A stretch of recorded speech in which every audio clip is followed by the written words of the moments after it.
सेठ रघुवर गांव के बड़े ही प्रतिष्ठित व्यक्ति थे। उनकी पत्नी का देहांत बहुत पहले ही हो गया था, लेकिन दौलत और शोहरत से उनमें थोड़ा घमंड आ गया था और वे गरीब लोगों से बहुत ही नफरत किया करते थे। उनका एक बेटा रामू और बेटी कमला थी। दोनों में बहुत ही प्यार था। सेठ जी के बगीचे में मीरा नाम की एक मालन बाग बगीचे की देखभाल किया करती थी। उसका बेटा चंदन था, जो कमला और रामू की हम उम्र था। रामू अपने पिता की तरह गुस्सैल मिजाज का होने के कारण चंदन पर रौब जमाया करता था और उससे अपने हर छोटे मोटे काम करवाया करता था। चंदन भी रामू की हर बात पूरी किया करता था। गांव में तूफानी बारिश हो रही थी। उस दिन मालन बहुत बीमार पड़ी थी। मालन ने अपने बेटे चंदन से कहा, तुम हवेली जाओ और सेठ जी से कह आना कि आज बीमार होने के कारण मैं हवेली नहीं आ सकूंगी। चंदन ने कहा, ठीक है माँ। ऐसा कहते हुए वे हवेली की तरफ चल पड़ा। बारिश और कीचड़ से बचते बचाते वह आखिर भीग ही गया और जैसे तैसे हवेली पहुँचा। चंदन दौड़ते दौड़ते हवेली के अंदर घुस गया और सेठ जी से बोला, सेठ जी, आज माँ बहुत बीमार है, वह नहीं आ पाएगी। सेठ जी घनघोर बारिश में भी अचानक आग बबूला हो गए। फर्श पर चंदन के जूतों से कीचड़ के निशान बन गए थे। सेठ जी ने आओ देखा न ताओ और चंदन के गालों पर ऐसे तमाचे जड़े कि वह कुछ देर तक तो समझ ही नहीं पाया कि आखिर बात क्या है।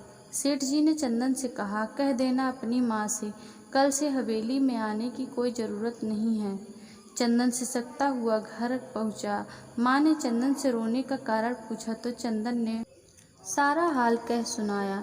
माँ ने अपने बेटे चंदन से कहा, बेटा रो नहीं, इसमें तेरी कोई गलती नहीं। धन दौलत का अभिमान ही ऐसा होता है।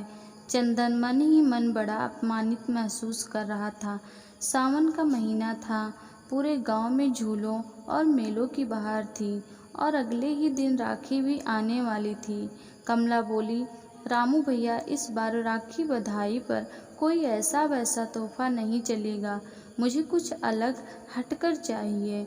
रामू बड़े ही घमंड से बोला, कमला, तुम फिक्र ना करो, तुम्हें शहर से बहुत बढ़िया तोहफा ला कर दूंगा।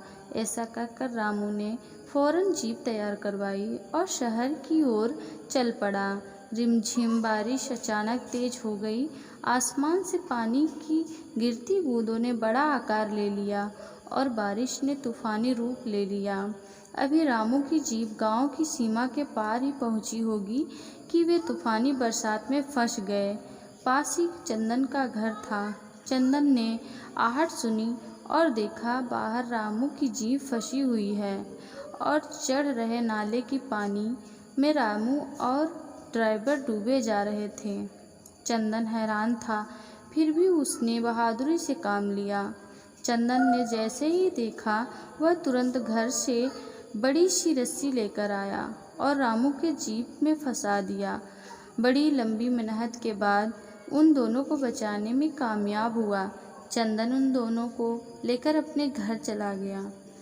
उधर नौकर आया और उसने सूचना दी कि गांव के बाहर वाले नाले में जीप मिली है। रामू और ड्राइवर का कोई पता नहीं है। फिर क्या था, सभी ने यह मान लिया कि वे दोनों बहते नाले के पानी की बलि चढ़ गए होंगे। दूसरे दिन राखी थी, लेकिन सेठ की हवेली में तो मातम पसरा हुआ था। कमला को अभी तक कुछ भी नहीं बताया गया था। सेठ जी अपने आंसुओं को छुपाने के लिए लाख कोशिश कर रहे थे, लेकिन वह कमला को गले लगाकर रो ही पड़े और बोले, बेटी, तेरा भैया अब कभी नहीं आएगा। सेठ जी के इतने ही शब्द थे कि एकदम रामू को वहाँ देखकर सभी हैरान हो गए। सेठ जी तो एक पल के लिए किसी चीज़ पर यकीन ही नहीं कर पाए, लेकिन जब रामू ने चंदन के बारे में सारी बात बताई तो सेठ को अपने बुरे व्यवहार के कारण बहुत दुख हुआ। सेठ जी ने अपने नौकरों को तुरंत चंदन के घर उसे और उसकी माँ को सम्मान सहित लाने के लिए कहा। उन दोनों को सम्मान के साथ हवेली में लाया गया। राखी की तैयारी हो चुकी थी। अब तो कमला ने अपनी थाली सजा ली थी।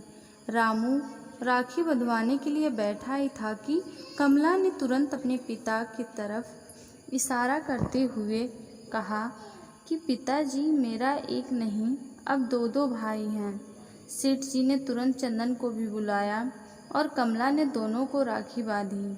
सेठ जी ने चंदन की माँ से कहा, आप आज से मेरी बड़ी बहन हैं और बहादुर चंदन मेरे बेटे के समान हैं।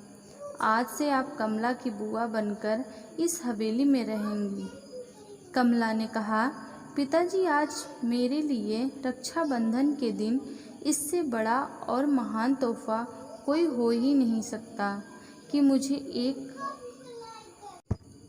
और बहादुर भाई मिल गया और आपको जो अभिमान था वो भी ख़त्म हो गया। सेठ ने बड़ी ही विनम्रता से बोला, मुझे माफ़ कर दो। अब मुझे समझ में आ गया कि धन दौलत ही सब कुछ नहीं होता है। कभी कभी इंसान भी इंसान के काम आता है। अगर यह कहानी आपको अच्छी लगे तो लाइक, शेयर, सब्सक्राइब ज़रूर करें।